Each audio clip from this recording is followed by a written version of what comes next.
Agora é o segundo dia completo de um cessar-fogo frágil com o Irã. E enquanto autoridades israelenses insistem que a campanha contra Teherã está longe de terminar, o foco regional volta mais uma vez para Gaza, onde hoje se marca o 629º dia da guerra. Mas, com as tensões em alta, as pessoas têm se perguntado onde está o líder supremo do Irã. Mas hoje, ele fez sua primeira aparição pública em uma declaração televisionada, após passar dias escondido em um bunker subterrâneo, temendo ser assassinado. Khamenei parabenizou o Irã por uma vitória sobre os Estados Unidos e Israel, alegando que os Estados Unidos só entraram na guerra para que Israel não fosse destruído. Ao contrário do que diz o líder da República Islâmica, autoridades israelenses e americanas continuam afirmando que o regime foi atingido profundamente com a destruição de suas instalações nucleares, além de Israel ter eliminado centenas de membros do regime e altos funcionários. Ele também disse que a República Islâmica causou danos à base aérea de Al-Udeid, no Catar, depois de terem disparado mísseis balísticos contra ela. O que é falso, assim como os mísseis foram interceptados e nenhum soldado americano ficou ferido. Também não houve danos à base. O presidente dos Estados Unidos, Donald Trump, diz que os Estados Unidos se reunirão com o Irã na próxima semana, mas um acordo nuclear não é necessário após o programa de armas destruído. Trump também opinou sobre uma questão legal em Israel, pedindo o arquivamento do julgamento por corrupção contra o primeiro-ministro Netanyahu. Steve Leibovitz, da IRTV, traz mais informações. Estados Unidos. O presidente Trump anunciou que uma reunião acontecerá entre autoridades dos Estados Unidos e do Irã na próxima semana, mas diz que após os 12 dias de guerra com o Irã e a destruição das capacidades iranianas, um acordo nuclear não é mais necessário. Vamos conversar com eles na próxima semana, com o Irã.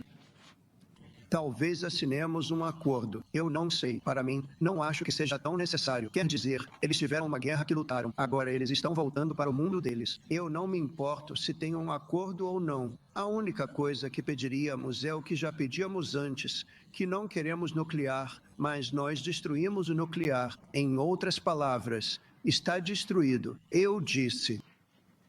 O Irã não terá nuclear. Tudo explodido. Não me sinto pressionado. Se conseguíssemos um documento, seria bom. Enquanto voltava para casa cúpula Estados Unidos, Otan Inhaya, presidente dos Estados Unidos, opinou sobre questão jurídica importante em Israel, pedindo o encerramento julgamento corrupção contra primeiro-ministro Netanyahu. Em postagem na Trump Social, Trump descreve o julgamento contra Netanyahu como caça às bruxas e show horrores que dura muito tempo.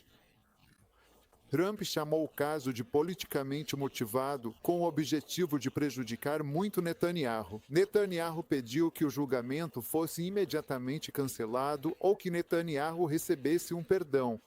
Trump concluiu escrevendo que foram os Estados Unidos que salvaram Israel e agora são os Estados Unidos que salvam Bibi Netanyahu.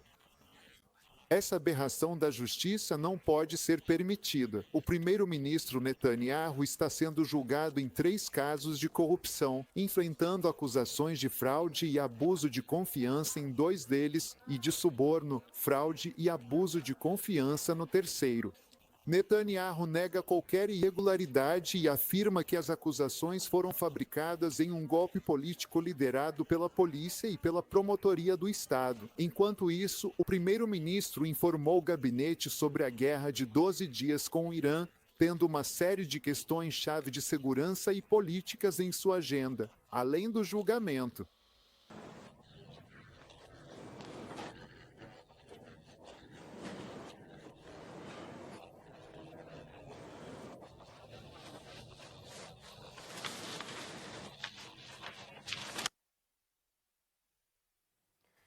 Obrigado, Steve, por esse relatório.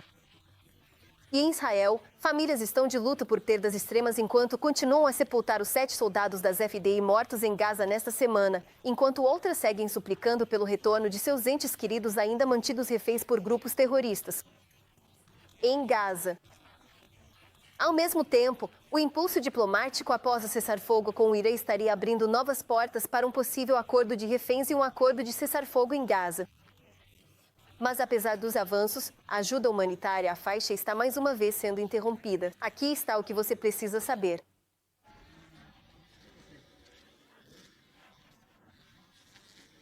O caixão do sargento Shachar Minoav é baixado à terra por companheiros de farda. Enquanto as últimas orações são entoadas e seu corpo é finalmente sepultado. Enquanto sua família se despede, eles lembram do soldado de Ashelon como alguém que sempre tinha um espírito positivo, elevando o moral mesmo em suas últimas horas de vida.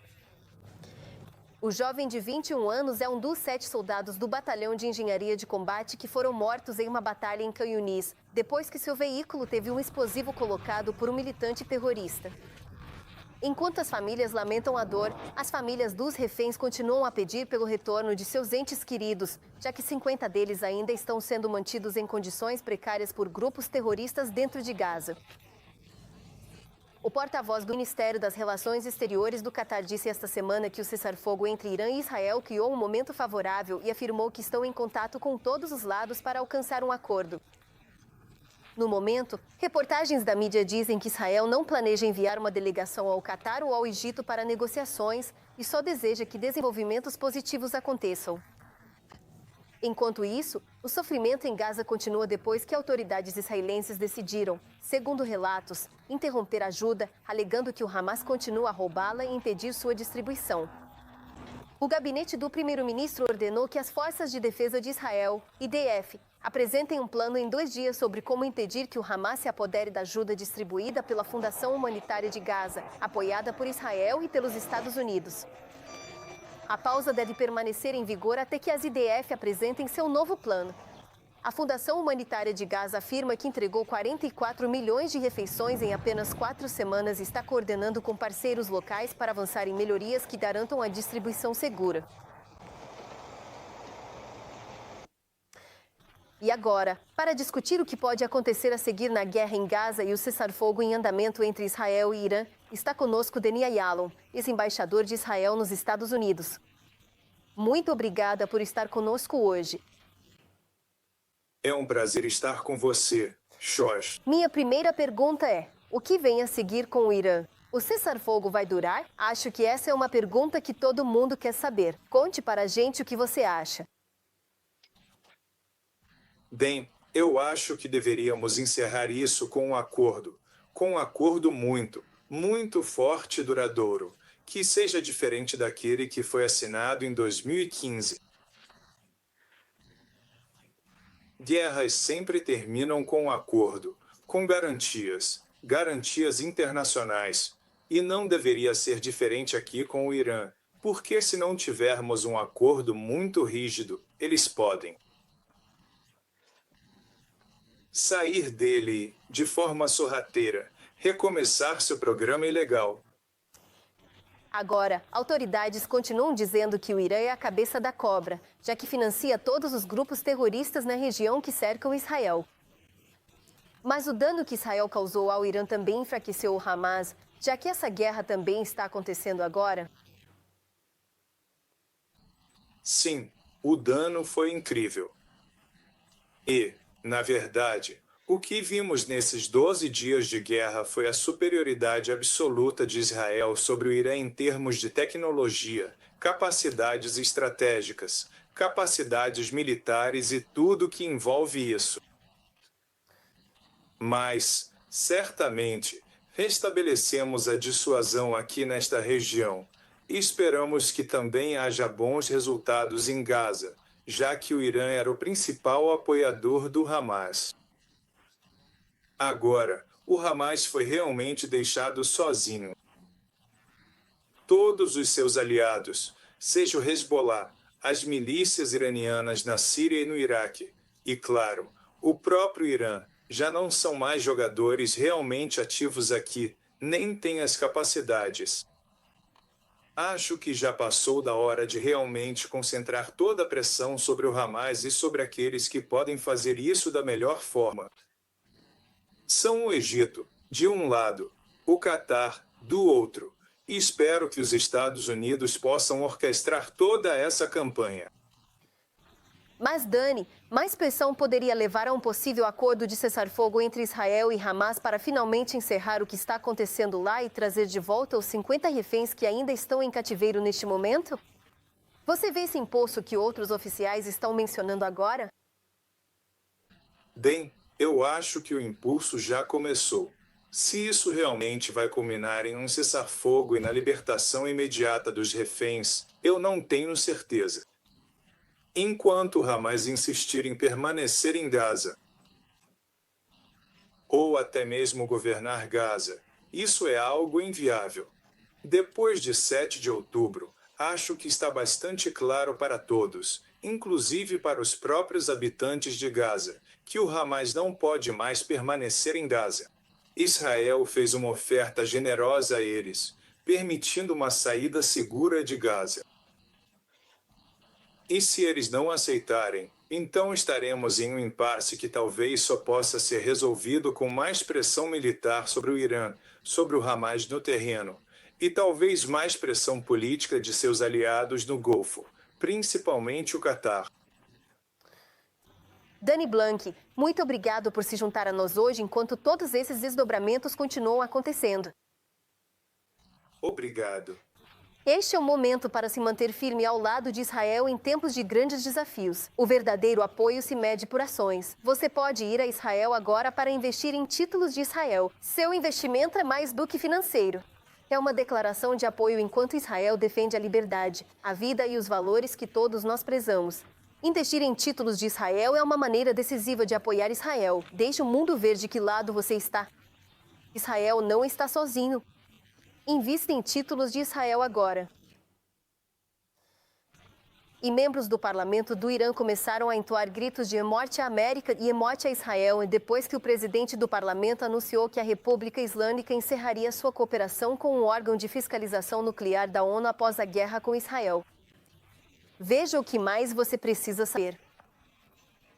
Apenas um dia depois de o Irã ter lançado seus mísseis balísticos e parado de atacar áreas residenciais em Israel, o presidente do parlamento iraniano disse que suspenderia a cooperação com a Agência Internacional de Energia Atômica, insistindo que o programa nuclear do Irã agora, abre aspas, avançaria em um ritmo mais rápido.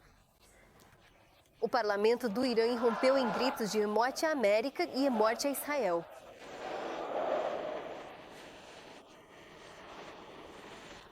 O parlamento aprovou um projeto de lei que agora precisará da aprovação final do Conselho Supremo de Segurança Nacional do Irã.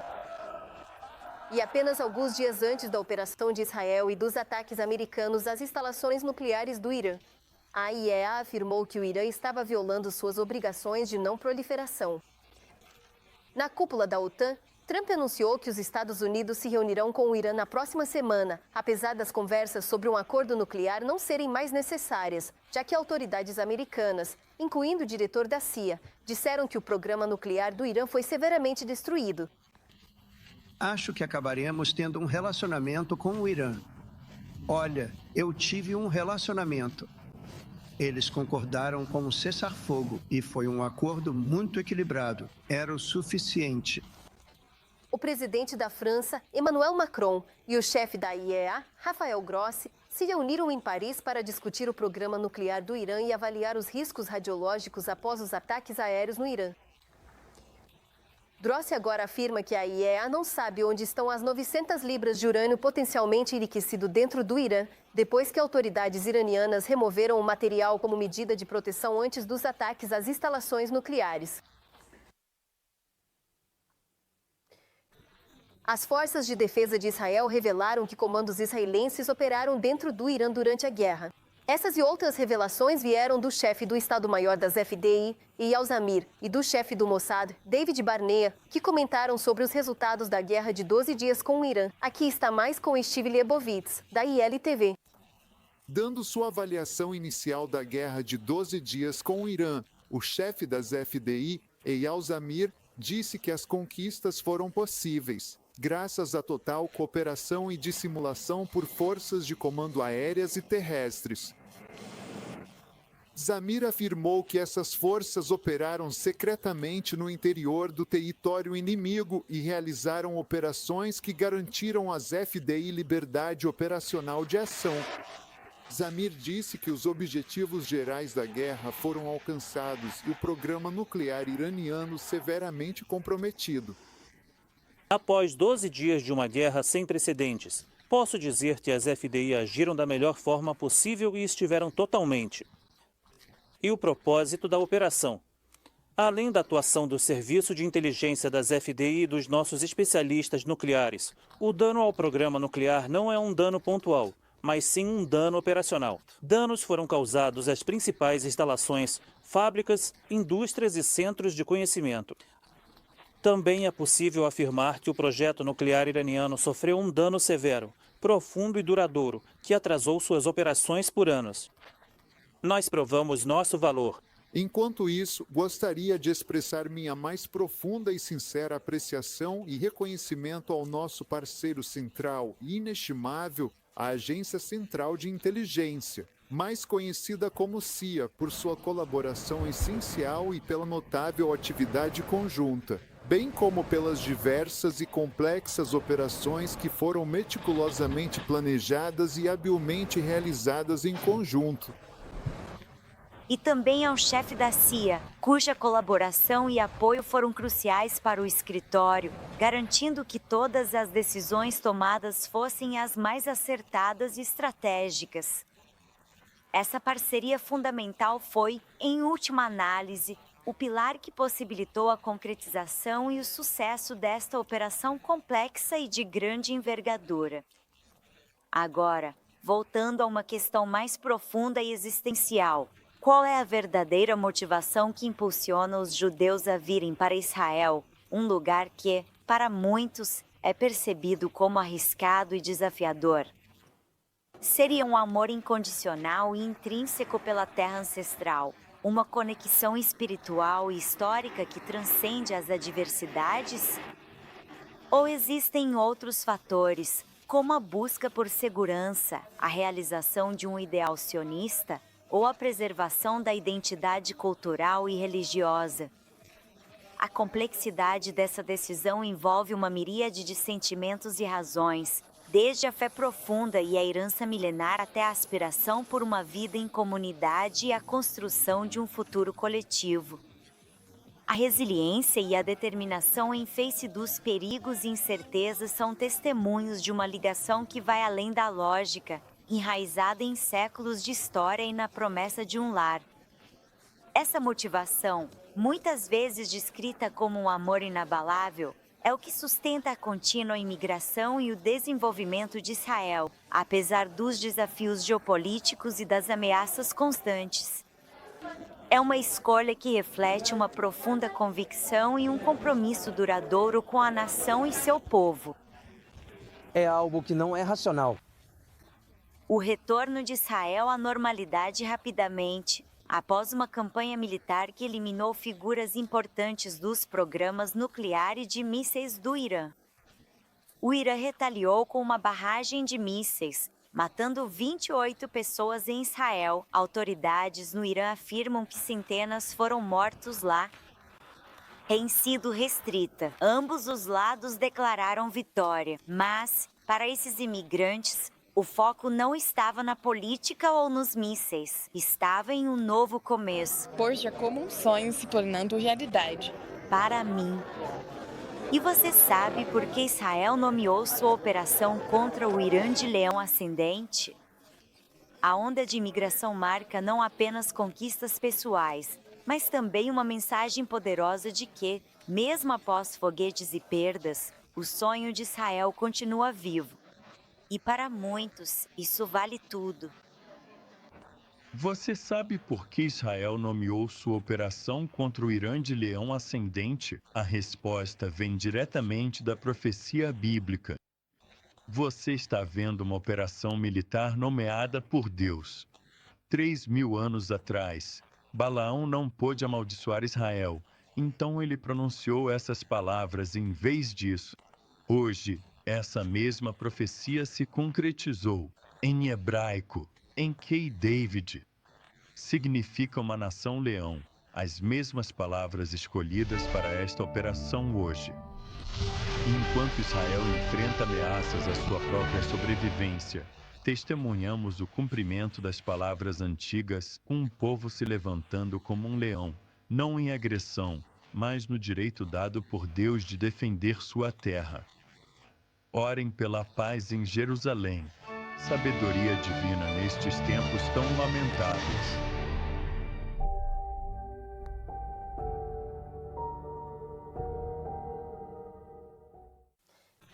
E agora vamos para os esportes, onde o número de jogadores judeus israelenses na NBA subiu de 1 para 3, após a primeira escolha do draft da NBA na noite passada. São eles o americano-israelense Danny Wolf e Israel Ben-Sarah, ambos escolhidos em sequência pelo Brooklyn Nets. O correspondente esportivo da ILTV, Devo Klein, explica para a gente. A primeira rodada do draft da NBA acabou de terminar, com o Dallas Mavericks escolhendo o ala Cooper Flags como a primeira escolha geral do draft. Uma decisão que já está sendo considerada brilhante. Mas também foram escolhidos na primeira rodada 2 jogadores judeus israelenses. O Brooklyn Nets selecionou o armador israelense Ben-Sarah como sua 26ª escolha, seguido pelo israelense-americano Danny Wolf como a 27ª escolha dos Nets. Ben-Sarah nasceu em Israel e jogou na Liga Europeia na última temporada por um time alemão. A escolha de Ben continua sendo controversa por ele ser a 4ª escolha e o 4º armador selecionado pelo Nets. E na 27ª escolha do draft, o Nets selecionou o israelense-americano Danny Wolf, que passou a última temporada jogando por Michigan depois de ter jogado por Yale. Wolf ganhou reputação como uma estrela em ascensão, jogando como ala por Michigan, o que tornou sua escolha menos controversa. Ainda assim, os torcedores continuam se perguntando por que o Brooklyn Nets selecionou 4 armadores em sua primeira rodada de escolhas. Mas, para os fãs de basquete de Israel, essa notícia é incrível. Wolf e Sarah se juntaram a Deni Avia como os atuais jogadores israelenses de basquete na NBA, um feito nunca antes visto no mundo do basquete profissional. Obrigado, Devo, pelo relatório. Encerramos o programa de hoje com uma exclusiva da ILTV, um olhar por dentro da Vinícola Tabor, na Baixa Galileia. A Vinícola Tabor foi fundada em 1999 por 4 famílias desta vila, Far Tabor. A Tabor era uma vinícola boutique. Hoje produzimos algo em torno de 2 milhões de garrafas. Nesta vila, temos muitos tipos diferentes de uvas. Este é um Chardonnay, por exemplo, um dos nossos vinhos mais vendidos. A Vila de Tabor possui vários tipos de solo muito diferentes, o que a torna muito diversa e única no clima e terroir de Israel. Hoje, a Tabor possui 140 hectares espalhados por todo Israel. Para dar mais complexidade aos vinhos, diferentes variedades. Então temos a região da Vila de Tabor, temos a Alta Galileia, as colinas de Golã, as colinas de Judá e a região de Mitzpah Ramon. Temos mais de 20 variedades diferentes. Com isso, podemos experimentar qual é exatamente a melhor variedade para cada terroir.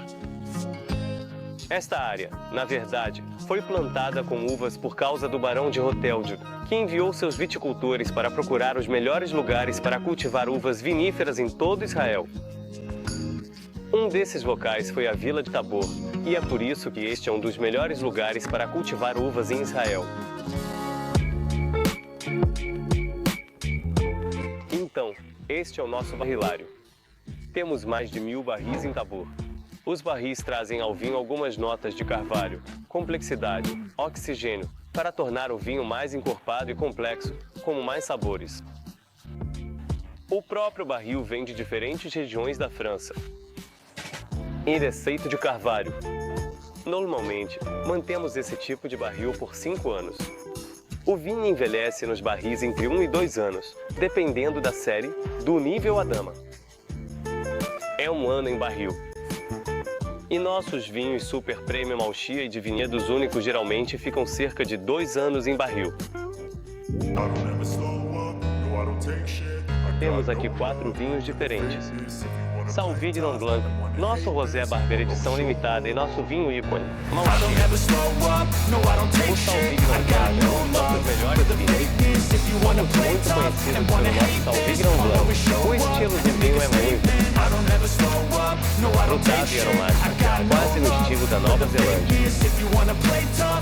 Nosso moderno nível Adama é único. Ele é feito 100% com uvas barbeiras, então a cor é muito clara. E você sente um aroma fresco e agradável de morangos e grama cortada. Então, todos os vinhos que provamos e outros você pode encontrar online e nas lojas de vinho. E se você estiver em Israel, pode vir ao nosso centro de visitantes, provar mais vinhos e também comprar.